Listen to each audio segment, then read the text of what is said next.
And they told us that they want to reach the economy of scale, 规模经济, so they want to raise the member fee. And it is quite contradictory to the basic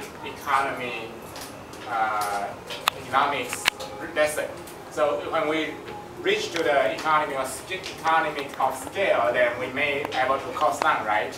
But they want to raise the member fees. I don't know how their logic are. So that's basically what the situation with this. So let's go on. The first part is about practice. Practice is something really important.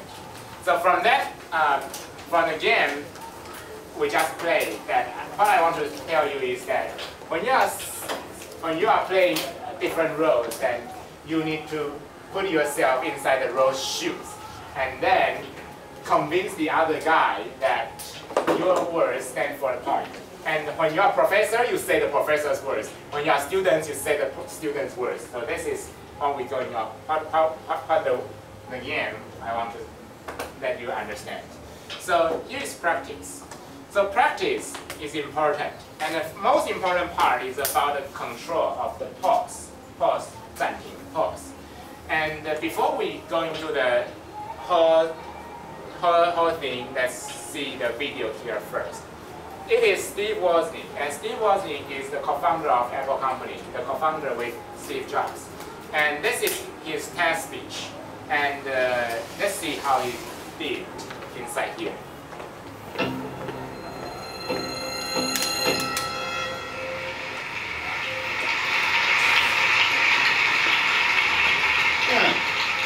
Quite an honor to be here on my first ever TED stage. The famous TED speeches. You know, we're born with a natural curiosity, and we have an open mind. We want to learn things. We want to learn how to feel things and what they do to our senses when we're a tiny baby. We want to open cabinets eventually. And our parents let us learn these things. And every time we see something new move by or we touch it, we smile, and it's such a great thing. And then we go to school. And in school, oh, we want to open those cabinets, but you can't open the cabinets. 30 kids, 30 students can't open every cabinet. We're taught rules. Our behavior is regulated. Our desire to be openness and learn everything is inhibited. You can only learn what is in this class, the same thing on the same minutes and days as every other student in your class. And that's what school is. We're taught that intelligence is having the same correct answer that everyone else in the class has. And that's intelligence. And if you were to question, oh, when two canoes meet on a river, the river wouldn't go at that speed. If you were to do that, you are disrupted. So your intelligence is only coming up with the same answers, and they aren't your answers. And this is what we call learning a lot of facts or methods, but not really learning. Okay, so let's stop here. So if you don't understand what the speech said, it is quite reasonable, because inside you only listen for this speech for about 1.5 minutes. And you can see inside this 1.5 minutes, you go through a lot of things.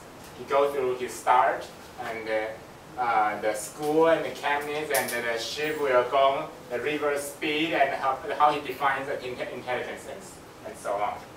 And this is good. He's a native speaker, and he taught very good English. But the one question is that inside his presentation, there's no necessary pauses.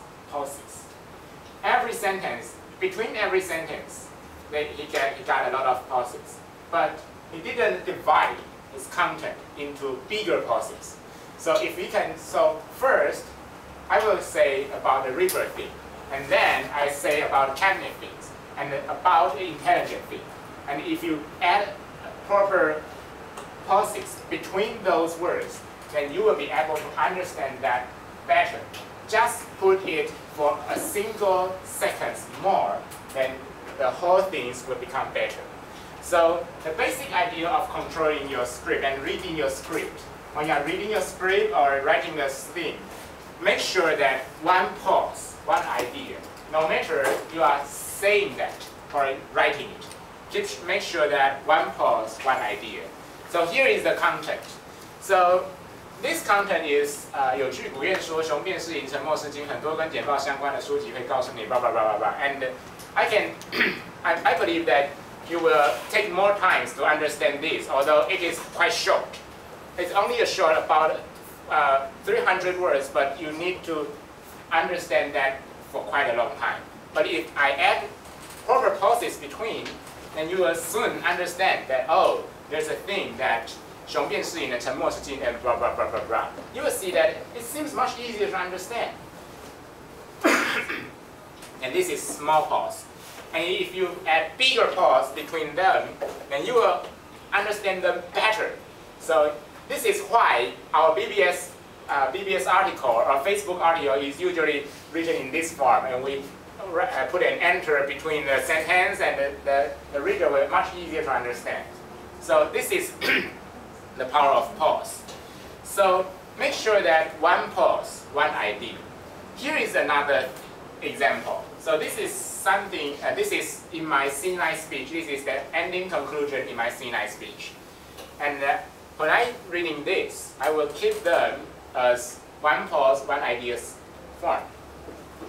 And here it is.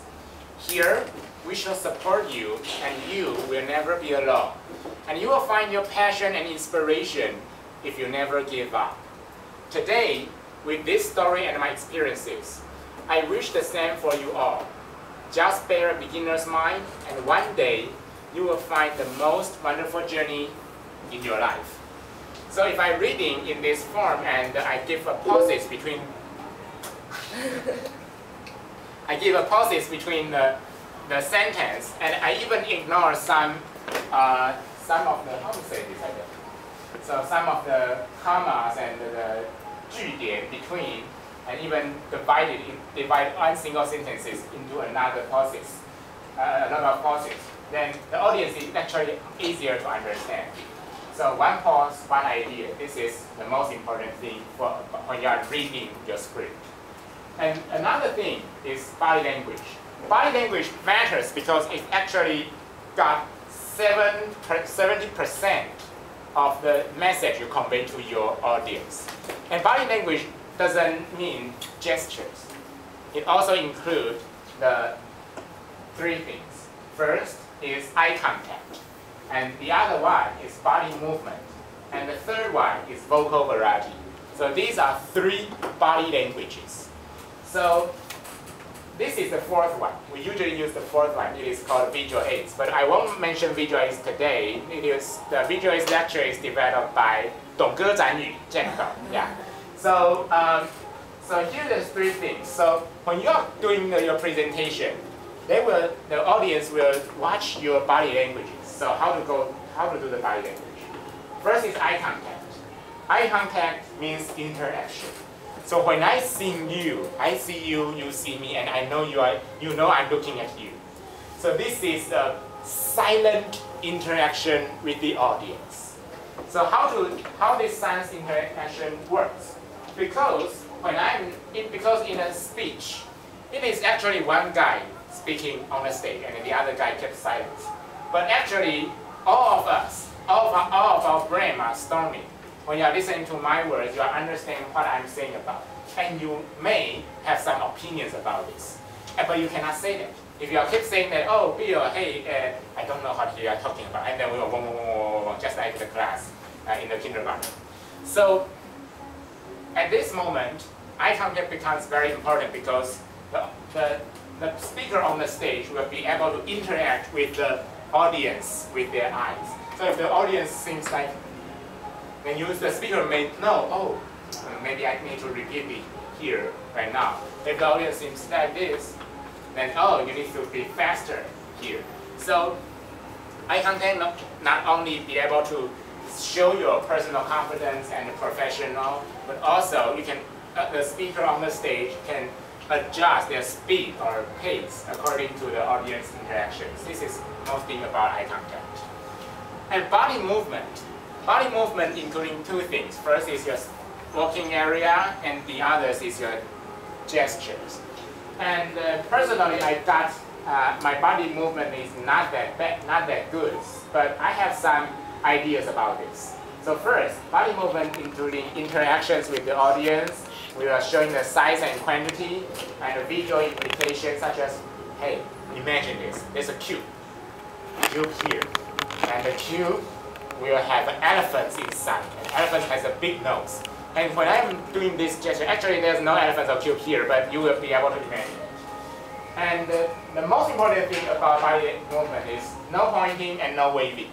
No waving is something like when you are standing. If you are walking, there's another thing. But if you are standing right behind the podium, and sometimes you will have some unnecessary or annoying body movement, such as waving from here to there and here to there, and the audience don't know whether you are going to start waving your body, or you will keep pulling up and down of your zipper, and especially in the winter time,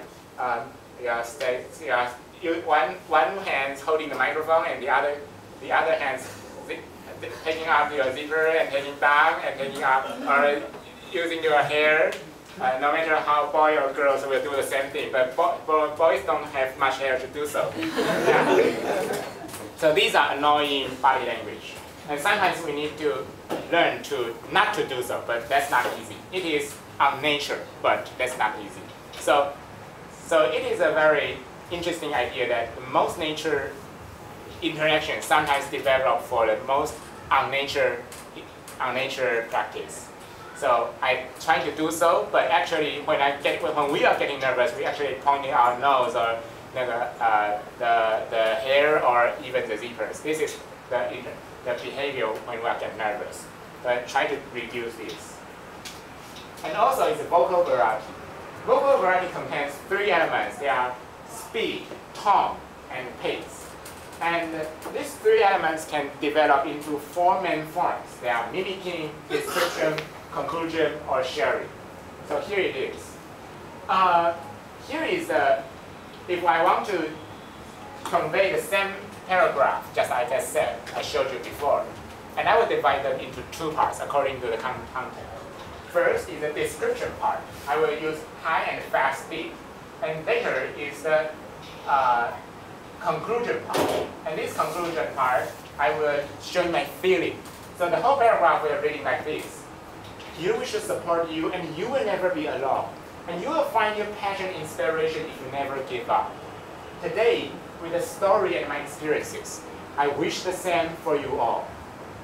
Just bear a beginner's mind, and one day you will find the most wonderful journey in your life.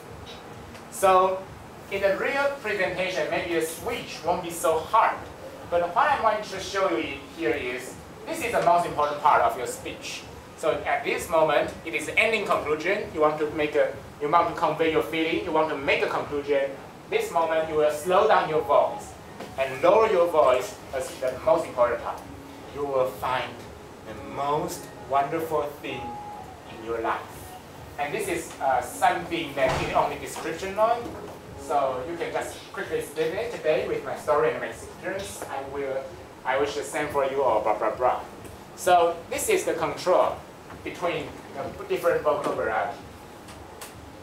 So here are 3 things of the 3 basic elements of vocal variety. So we can see a video here. We have time to see a video here. Okay, we got time to see a video. So this is the Steve Jobs presentation of iPhone. So we can see how it does. I've been looking forward to for 2.5 years. Maybe once again. This is a day I've been looking forward to for 2.5 years.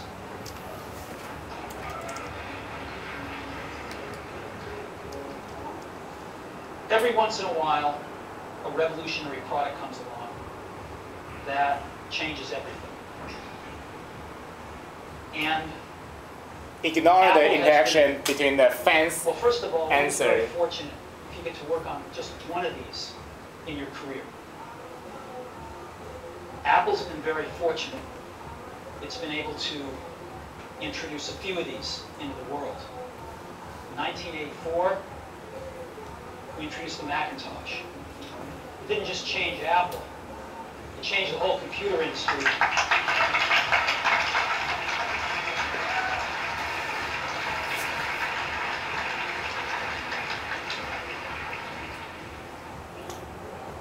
In 2001, we introduced the first iPod. And it didn't just change the way we all listen to music. It changed the entire music industry. Well, today, we're introducing 3 revolutionary products in this place. The first one is a widescreen iPod with touch controls.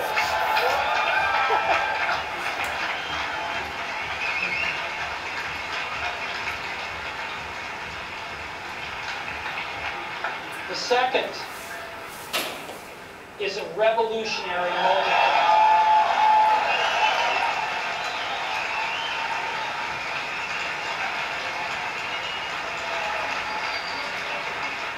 And the third is a breakthrough internet communications device. So, 3 things. A widescreen iPod with touch controls, a revolutionary mobile phone, and a breakthrough internet communications device. An iPod, a phone, and an internet communicator. An iPod, a phone. Are you kidding it? These are not 3 separate devices. This is one device. And we are calling it iPhone. Today, Apple is going to reinvent the phone. And here it is.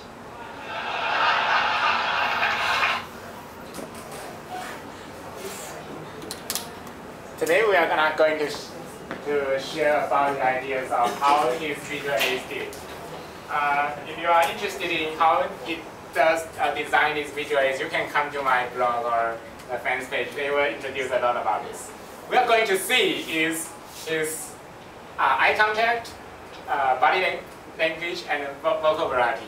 But when you're seeing Steve Jobs' performance, you're always being attracted by the Visual Ace reviews and the class Apple fans did. So ignore those 2 things. If you got the time, when you go back home and see that again, you can analyze that, how he did, how he using his body languages.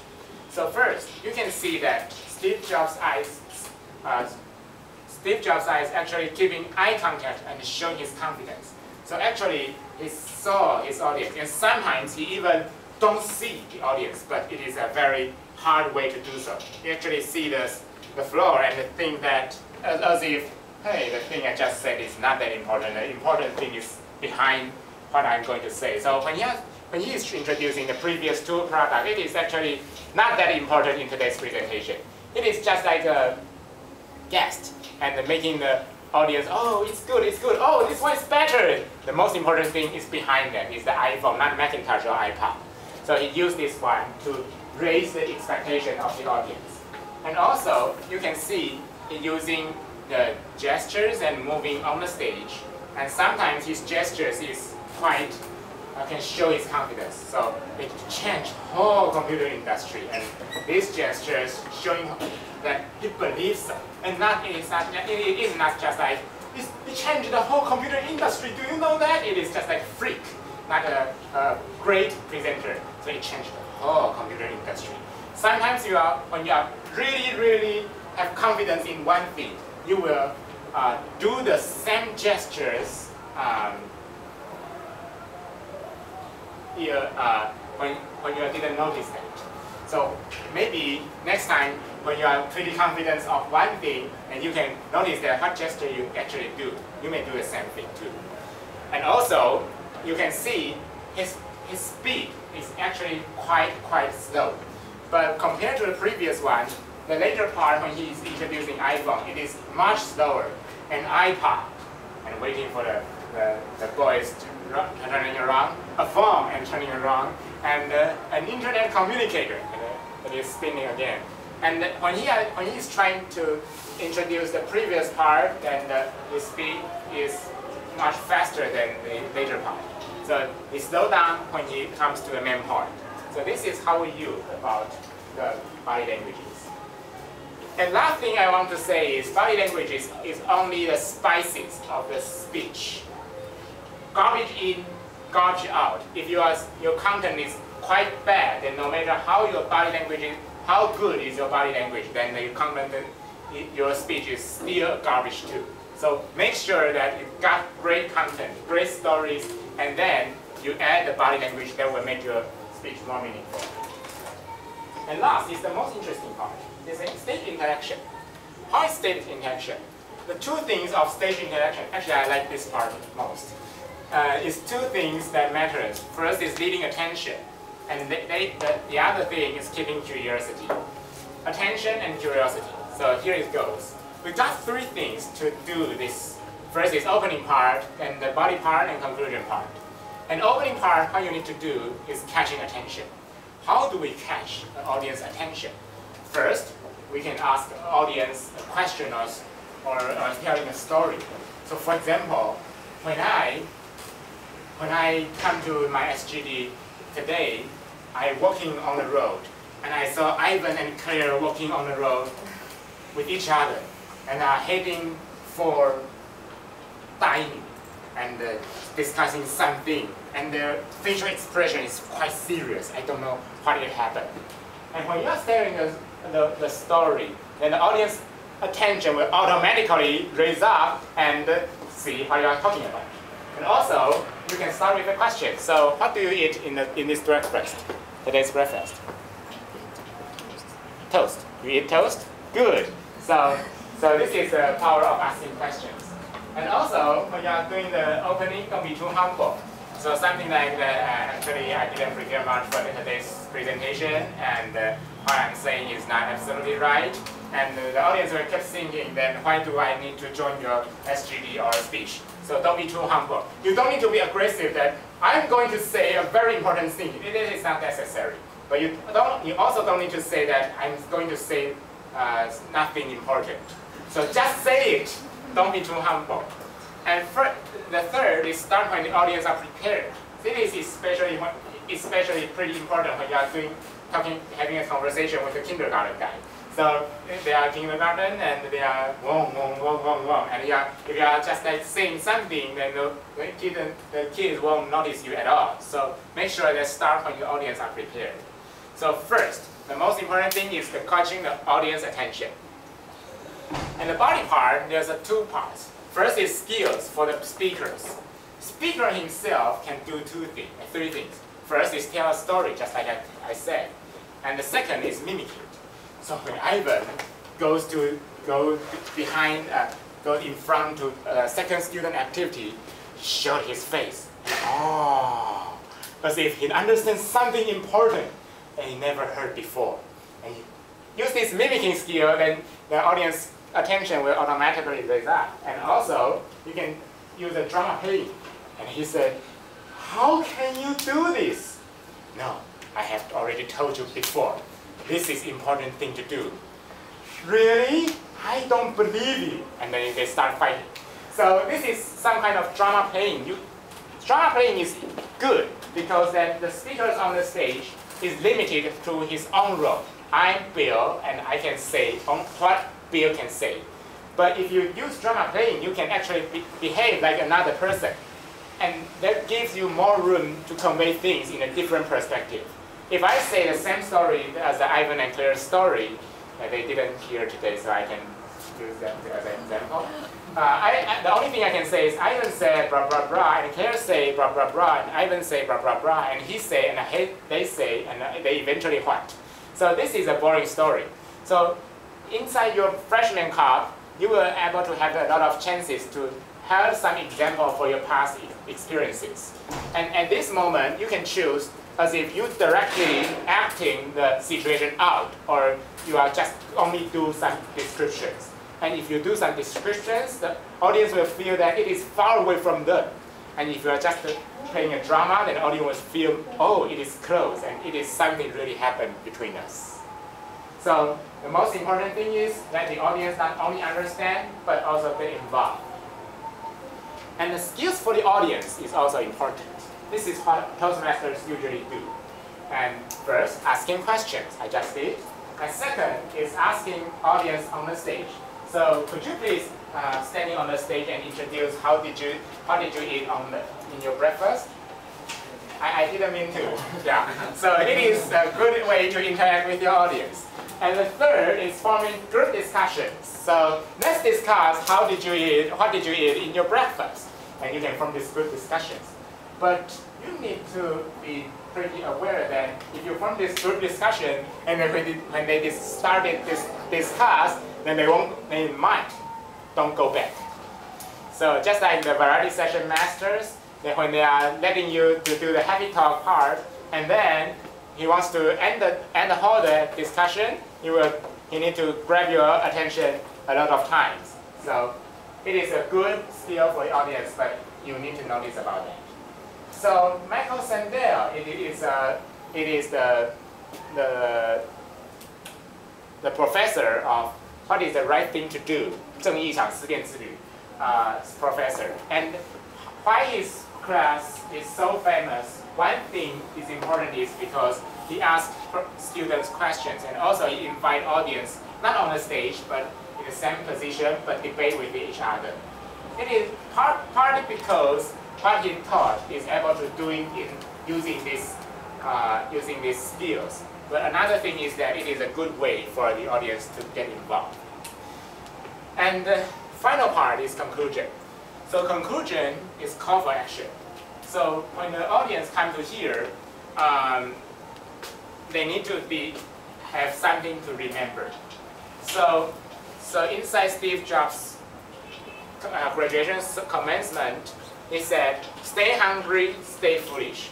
And if you forget all the things he just said, it doesn't matter. You just need to remember this.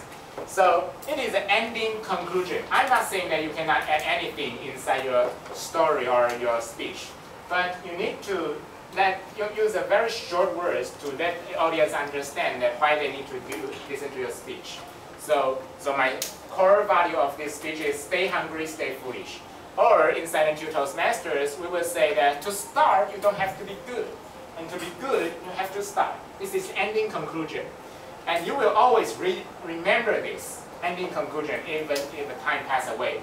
And this is also my ending conclusion of today's SGD. This is the last part of the last part. So to start, you don't have to be good, and to be good, you have to start. So this is basically all the things my SGD going to say. So let's give a short rehearsal. First, good stories matters, and the script writing skills, verbatim and the outline part, their pros and cons, and also practice. Remember the pauses matters, and the body language, use your eye contact, vocal variety, and body language, and eventually you can interact with your audience, good strong opening, something you can remember in the ending conclusion, and interact with your audience. So, here is what we're going to do. We will have a short break after I introduce this, and you will be able to do the presentation practice. So you can the detail part you can see your handout. Does anyone here don't have an handout?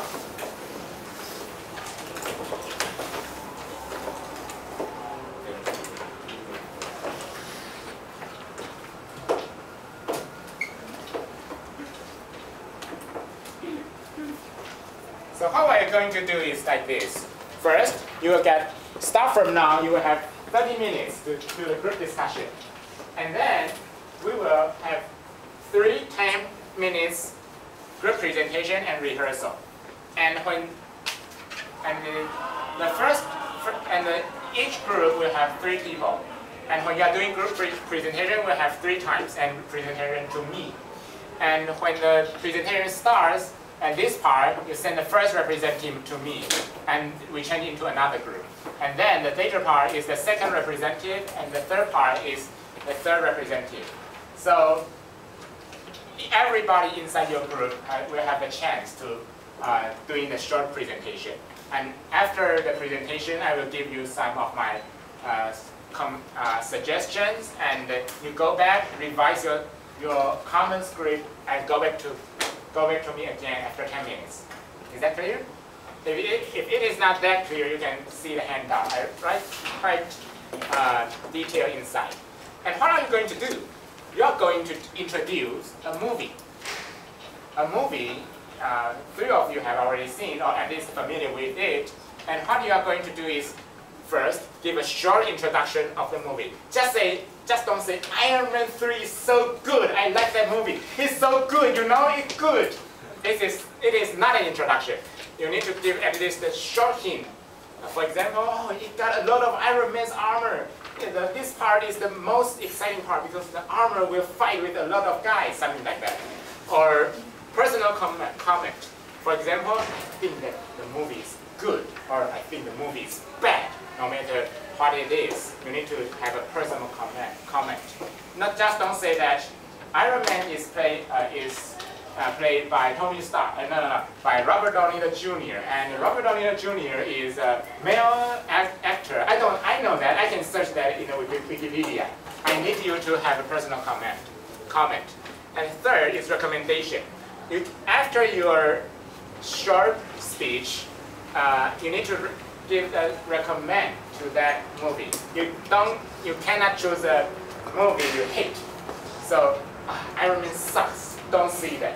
It is not good. So you need to give a recommendation of that. So, oh, you know, I like that movie, and you need to see that immediately. Something like that. So 3 requirements: introduction, personal comment, and the recommendation. And the purpose is you need to convince the audience, which is me, to see the movie. Okay. So time limitation. A person's time limitation is 1 to 1.5 minutes. 1 to 1.5 minutes. And the timing rule is as follows. When I raise the green board, which means you've got a minimum time requirement, it is 1 minute. It is different from the Toastmasters meeting. And if 1 minute and 15 seconds, I will raise the yellow board. And 1 minute and 30 seconds, I will raise the red board, which means you've got a maximum time requirement, and you need to get off the stage immediately. So here is our our introduction of this presentation. Is that clear? So let me number the group for a moment.